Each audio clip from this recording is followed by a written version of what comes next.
La visite de 3 jours en Chine du secrétaire d'État américain à la Défense, Leon Panetta, s'est achevée ce jeudi. Le matin de son départ, il a été invité à une base militaire de la marine chinoise à Qingdao. Selon Panetta, le principal objectif de sa visite en Chine est d'améliorer les relations militaires entre les deux pays. Il a aussi souligné que la nouvelle stratégie de défense et le rééquilibrage militaire américain en direction de l'Asie-Pacifique ne visent pas à contenir la Chine.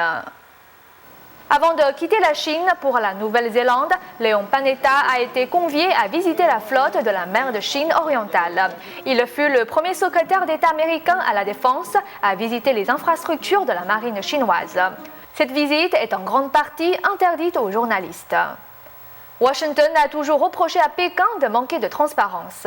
Lors d'un discours donné ce mercredi à l'Institut d'ingénierie des forces armées, Panetta a souligné qu'une relation active est cruciale pour les intérêts des deux pays. Il a aussi déclaré que la nouvelle stratégie de défense et de rééquilibrage militaire américain en direction de l'Asie-Pacifique ne vise pas à contenir la Chine.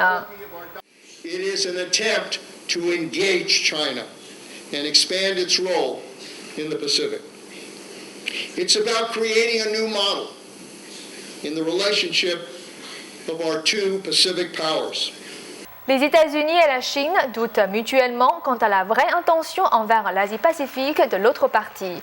Mais selon l'analyste militaire chinois Bonnie Glassé, le discours de Panetta était de bonne intention. La visite de Panetta en Chine a eu lieu au moment de l'escalade des disputes sino-japonaises autour des îles Diaoyu. Panetta a appelé ces deux pays à faire preuve de retenue et à employer des moyens pacifiques pour résoudre la crise.